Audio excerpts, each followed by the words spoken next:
is to push Mubarak out of office. And I'm just really astonished that you think that that's an amazing statement. So why do we do anything more in Iran? Again, I think our position has been to be clearly to support the rights of the people to demonstrate.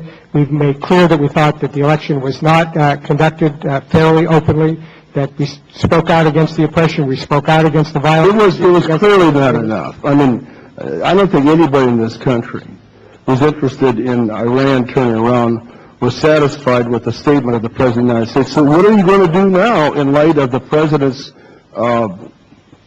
involvement in Egypt? What happens if demonstrations break out in Tehran? What are you going to do now? We will do as we have done, and we've said about demonstrations, whether they're in Syria or in Iran. I mean, you see, that's the problem.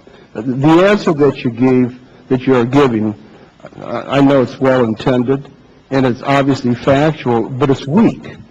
And it's the message of weakness that gets sent abroad as to what the United States is doing.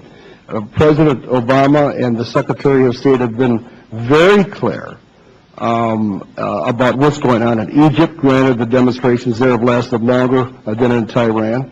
And either they said directly or inferentially that Mubarak has to leave. And apparently that's going on right now. But it was so weak in Iran. I mean, don't you think that the President's statements go a lot towards formulating public policy when people take to the streets, such as they did in Tehran? Again, I think the President spoke clearly to this, but I also think there are other things that we did, and partially using tools that you gave us. We've identified members of the Iranian government who are human rights abusers and imposed sanctions on them. We've taken measures to work to appoint a special human rights rapporteur on Iran. Well, they put three hikers on trial for treason.